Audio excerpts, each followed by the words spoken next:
السلام عليكم ورحمة الله وبركاته.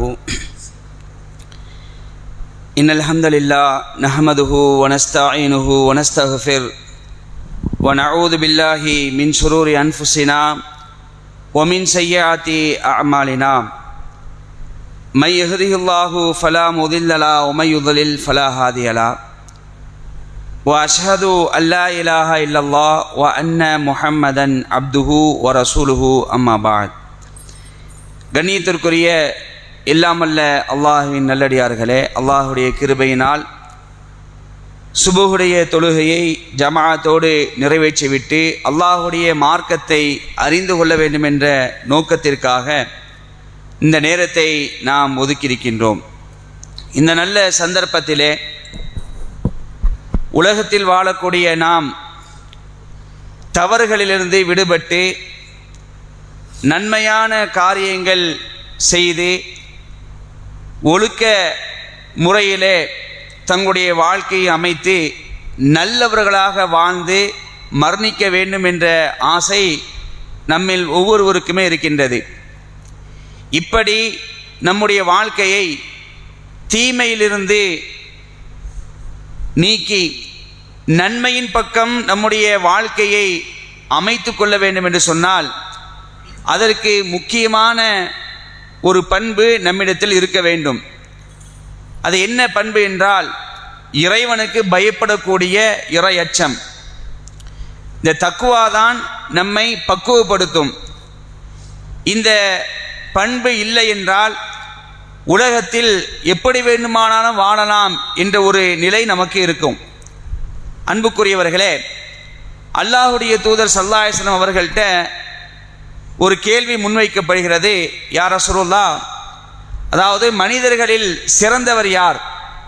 மன் அக்ரமுன்னாஸ், மனிதர்களிலேயே மிகச் சிறந்தவர் யார் என்று கேட்கும் பொழுது அல்லாஹுடைய தூதர் ஸல்லல்லாஹு அலைஹி வஸல்லம் அவர்கள் சொல்லக்கூடிய பதில் என்னன்னு சொன்னால், அத்துக்காக்கும், யார் இறைவனுக்கு அதிகம் பயப்படுகிறாரோ அவர்தான் மனிதர்களிலேயே மிகச் சிறந்தவர் என்று சொன்னார்கள்.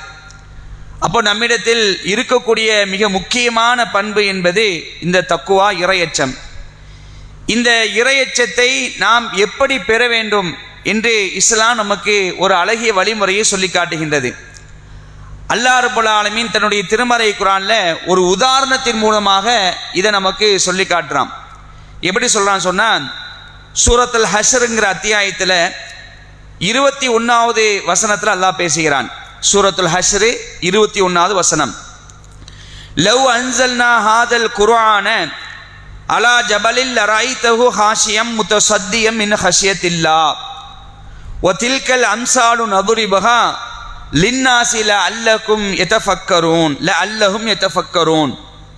அதாவது நபியே, இந்த குர்ஆனை நாம் மலையின் மீது அருளி இருந்தால் அது அல்லாஹ்வின் அச்சத்தால் பணிந்து பிளந்து விடக்கூடியதை நீர் பார்த்திருப்பீர். திருமறை குர்ஆனை நாம் ஒரு மலையின் மீது இறக்கியிருந்தாலும் அந்த மலை என்ன செஞ்சிருக்கும்? அல்லாஹ்வுக்கு பயந்து பணிந்து வெடித்து சிதறி இருக்கும் என்று அல்லாஹ் சொல்லி காட்டுறான். இதுல என்ன நமக்கு உதாரணம்? அன்புக்குரியவர்களே, அல்லாஹ் சொல்றான், அதாவது மனிதர்களில் சிந்திப்பதற்காகவே இந்த எடுத்துக்காட்டுகளை அவர்களுக்கு எடுத்துரைக்கிறோம். சிந்திப்பதற்காக தான் இந்த உதாரணத்தை அல்லாஹ் சொல்றேன்னு சொல்லி காட்டுறான். அன்புக்குரிய சகோதரர்களே, திருமறை குர்ஆனை நாம் படிக்கக்கூடிய நேரத்தில், திருமறை குர்ஆனோடு நாம் தொடர்பில் இருக்கக்கூடிய நேரத்தில் நம்முடைய உள்ள என்ன செய்யும்? இறைவனுக்கு பணியக்கூடியதாக ஆகும். அதாவது பாறை என்பது, மலை என்பது உயிர் இல்லாத ஒரு பொருள், அப்படித்தானே? ஆனால் உயிரில்லாத ஒரு பொருள் மீது நாம் இந்த குர்ஆனை இறக்கியிருந்தால் அது என்ன செஞ்சோம்? அல்லாஹ்வுடைய அச்சத்தால் பணிந்து வெடித்து சிதறி இருக்குன்னு அல்லாஹ் சொல்லி காட்டுறான். அப்போ திருமறை குர்ஆன்ல அல்லாஹ் ரப்பல் ஆலமீன் மனித சமுதாயத்துக்கு தேவையான அத்துணை அம்சங்களையும் எல்லாம் வச்சிருக்கிறான். அதாவது எப்படி நீ வாழ வேண்டும், எப்படி உன்னுடைய வாழ்க்கையை நீ அமைத்துக் கொள்ள வேண்டும், நன்மை என்ன தீமை என்ன என்று எல்லாத்தையுமே பிரித்து காட்டக்கூடியதான் இந்த திருமறை குர்ஆன். அதாவது நன்மையான காரியங்கள் செய்தால் உங்களுடைய மரணத்திற்கு பிறகு நீங்கள் வெற்றி பெறலாம். தீமையான காரியத்தை நீங்கள் ஈடுபட்டீர்கள் சொன்னால் மரணத்திற்கு பிறகு மிக பெரிய ஒரு நெருக்கடியை நீங்கள் சந்திப்பீர்கள் என்ற போதனைகள்லாம் திருமறை குர்ஆனில் இருக்கிறது. நன்மையான காரியங்கள் செய்யும் பொழுது நாளை மறுமையிலே அல்லாஹ் சொர்க்கத்தை தருவான். தீமையான காரியங்கள் செய்யும் பொழுது நாளை மறுமையில் அல்லாஹ் ரப்பல் ஆலமீன் மிகப்பெரிய வேதனையாக இருக்கக்கூடிய நரகத்தை தருவான் என்ற செய்திகள் திருமறை குர்ஆன் என்ன செய்து நிறைந்து கிடக்கிறது. அப்ப இதில் இந்த வசனத்தில் நாம் என்ன பார்க்கணும் சொன்னா, திருமறை குர்ஆனை நாம் படிக்கத்தான் நம்முடைய உள்ளத்தில் என்ன வரும்? இறை அச்சம் வரும், நம்முடைய வாழ்க்கை மெருகேறும். ஆனால் நம்முடைய நிலை என்ன அன்புக்குரியவர்களே? திருமறை குர்ஆன் நம்மிடத்தில் இருக்கிறது, ஆனால் அதை எடுத்து நாம் இன்றை படிக்கின்றோமா?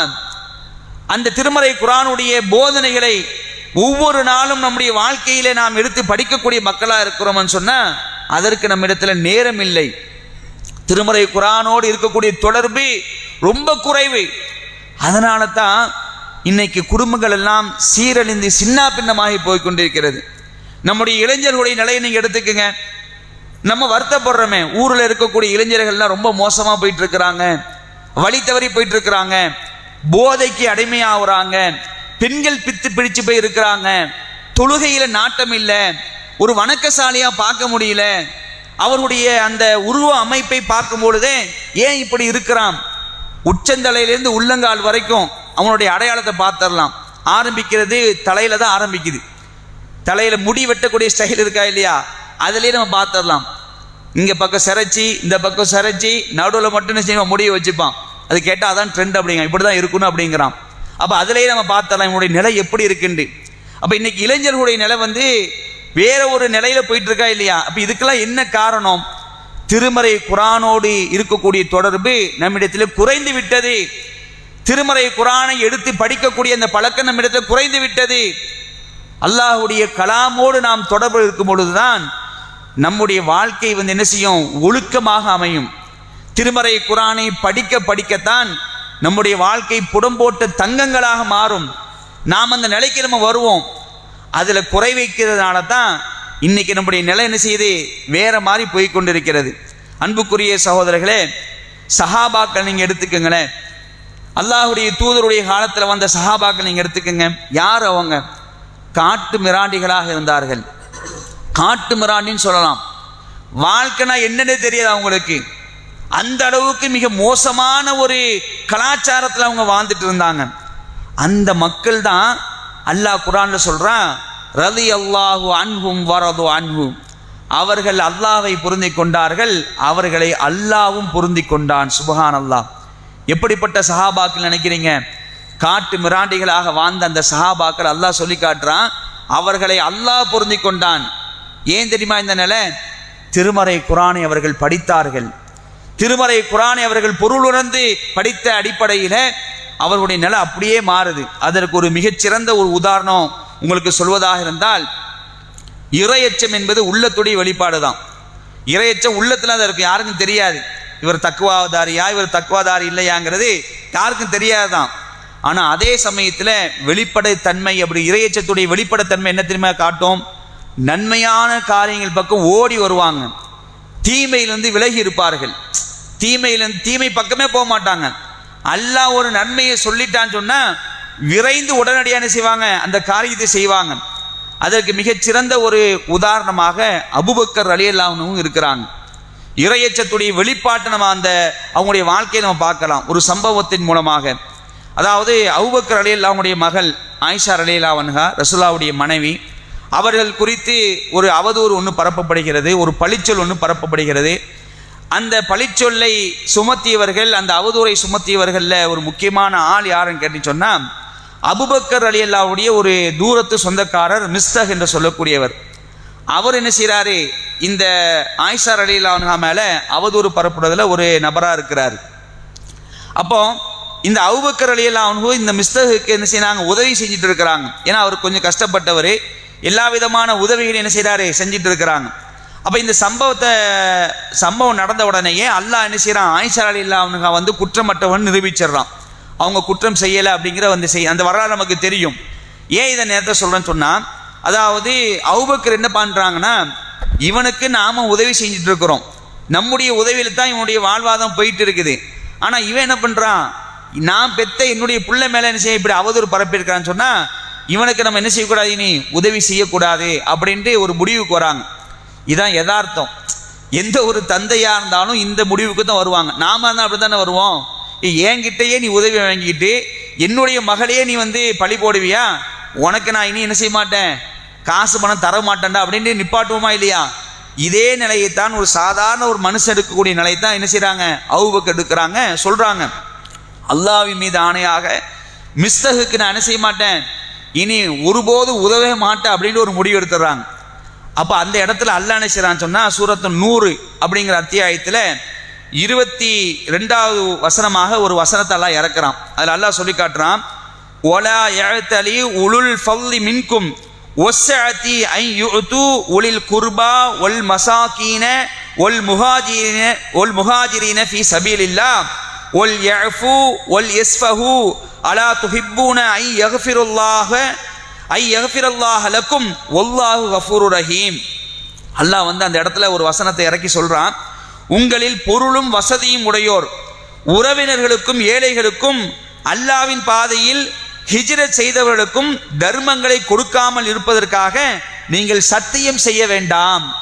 அல்லாஹ் உங்களுக்கு பொருளாதார வசதி தந்திருக்கிறான். அல்லாஹ் உங்களுக்கு அந்த பொருளாதாரத்தை ஏழைகளுக்கு, முஹாஜிர்களுக்கு, வசதியற்றவர்களுக்கு நாங்கள் கொடுக்க மாட்டோம், நீங்க செய்வனா சத்தியம் செஞ்சிட வேண்டாம் சொல்லிட்டு அல்லாஹ் சொல்றான், அல்லாஹ் உங்களை மன்னிக்க வேண்டும் என்று நீங்கள் விரும்ப மாட்டீர்களா? நீங்க எவ்வளவு பாவம் பண்றீங்க, அந்த பாவத்தெல்லாம் அல்லாஹ் மன்னிக்க நீங்க விரும்புறீங்களா இல்லையா சொல்லிட்டு அல்லாஹ் சொல்றான், அல்லாஹ் உங்களை மன்னிக்க வேண்டும் என்று நீங்கள் விரும்ப மாட்டீர்களா? அல்லாஹ் மன்னிப்பு மிக்கவன், நிகரில்லா அன்பாளன் என்று இந்த வசனத்தை இறக்கிட்டு ரசூலுல்லாஹ் சொல்லி காட்டுறாங்க. உடனே அபூபக்கர் சரண்டர். உடனே என்னது, அபூபக்கரே இந்த வசனம் இறங்கின உடனே, ஆகா நம்ம தப்பு பண்ணிட்டோம், உதவி செய்ய மாட்டேன்னு சத்தியம் பண்ணிட்டோம், இனி நான் என்ன அந்த முடிவு எடுக்க மாட்டேன்னு சொல்லிட்டு மிஸ்ஸுக்கு என்ன செய்யறாரு, தன்னுடைய உதவியை அபூபக்கர் ரலியல்லாஹு அன்ஹு என்ன செய்றாங்க, தொடர்றாங்க. இதுதான் இறையச்சத்துடைய வெளிப்பாடு. இந்த இறையச்சத்தை வர வச்சது எது? திருமறை குர்ஆன், அல்லாஹ்வுடைய வேத வரிகள், அல்லாஹ்வுடைய அந்த இறை செய்திகள் தான் அந்த அபூபக்கர் அவர்களை மாற்றியதுன்னு சொன்னால், இந்த குர்ஆன் தான் நம்மையும் மாற்றும் இன்ஷா அல்லாஹ். எப்போ? அதை நாம் படிக்கக்கூடிய நேரத்தில், திருமறை குர்ஆனோடு நாம் தொடர்பில் இருக்கக்கூடிய நேரத்தில் கண்டிப்பாக அந்த குர்ஆன் என்ன செய்யும், நமக்கு மிகப்பெரிய ஒரு மாற்றத்தை ஏற்படுத்தும். அதைத்தான் அல்லாஹ் சொல்லி காட்டுறான், இந்த ஒரு கல்லன் இந்த குர்ஆனை இறக்கினா கூட என்ன செய்யும், அந்த கல்லு கூட என்னுடைய பயத்தால் வெடித்து சிதறிடும் அப்படின்னு அல்லாஹ் சொல்றான். அதாவது நாம கூட உதாரணத்துக்கு சொல்லி காட்டுவோம், என்ன சொன்னாலும் ஏத்துக்கவே மாட்டான், என்ன கல்லு மாதிரி இருக்கிறான், ஒண்ணுமே புரியாதா அப்படின்னு சொல்லுவோமா இல்லையா? அது மாதிரி அல்லாஹ் கேட்கிறான், என்ன ஒரு கல்லை குர்ஆன் இறக்கினா கூட அந்த கல்லு கூட என்ன செஞ்சு வெடிச்சு சிதறினுப்பா, நீங்க இறையச்சம் பெற மாட்டீர்களா? நீங்க ஏன் இப்படி இருக்கிறீங்க? அல்லாஹ் இப்படி கேட்கிறான். அப்ப அன்புக்குரியவர்களே, இறையச்சத்தை நாம் வளர்த்துக் கொள்வதற்கு ஒரு அழகான வழிமுறை, திருமறை குர்ஆனை இன்ஷா அல்லாஹ் என்ன செய்யணும், பொருளோடு நாம் படிக்கக்கூடிய மக்களாக இருக்கணும். அப்படி படித்தோம் என்று சொன்னால் அல்லாஹுக்கு பயந்து நடக்கக்கூடிய மக்களாக வாழ்வோம், இந்த உலகத்தில் வெற்றி பெறுவோம், நாளை மறுமையிலும் வெற்றி பெறக்கூடிய ஒரு வாய்ப்பு கிடைக்கும். அப்படிப்பட்ட இறையச்சவாதிகளாக வாழ்ந்து மரணிக்கக்கூடிய பாக்கியத்தை அல்லாஹ் ரப்பல் ஆலமீன் நம் அனைவருக்கும் தந்தல் புரிவான் என்று அல்லாஹ்விடத்தில் பிரார்த்தித்தவனாக என் சிறிய உரையை முடித்துக் கொள்கின்றேன்.